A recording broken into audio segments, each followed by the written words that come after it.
Bonjour à tous et ravi de vous retrouver pour décrypter ensemble l'actualité des marchés financiers.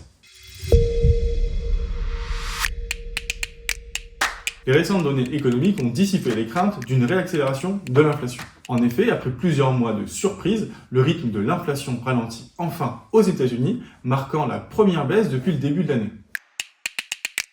À cela s'ajoutent des données de création d'emplois, de vente au détail et de confiance du consommateur, toutes un peu plus faibles que prévu. En conséquence, les taux d'intérêt ont été orientés à la baisse, tandis que les marchés actions sont repartis très nettement en hausse, avec un MSCI World qui progresse de plus de 5% depuis le début du mois d'avril, tandis que les valeurs tech, représentées par le Nasdaq, sont en hausse de près de 8% depuis le début du mois. En Europe, on notera le rebond des petites et moyennes valeurs avec un MSCI Europe Small and Mid Cap en hausse de 5%, tandis que les valeurs du luxe ont été secouées par la montée des tensions commerciales avec la Chine et la crainte de mesures de rétorsion.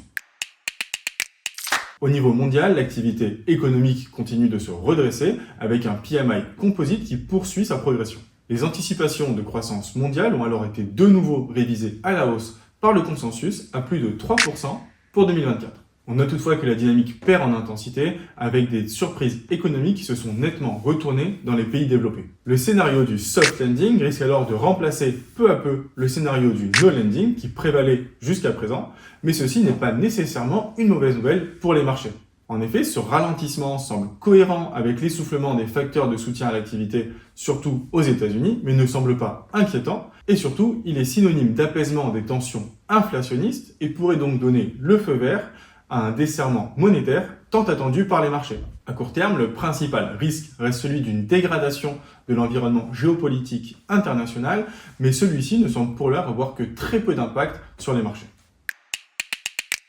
Du côté des entreprises, les résultats d'NVIDIA ont de nouveau ravi les investisseurs avec un trimestre encore exceptionnel. Le géant californien des GPU affiche au premier trimestre un chiffre d'affaires de 26 milliards de dollars en hausse de 262%. Ce dernier mentionne par ailleurs que la demande pour ces puces devrait rester soutenue et excédera l'offre au moins jusqu'en 2025.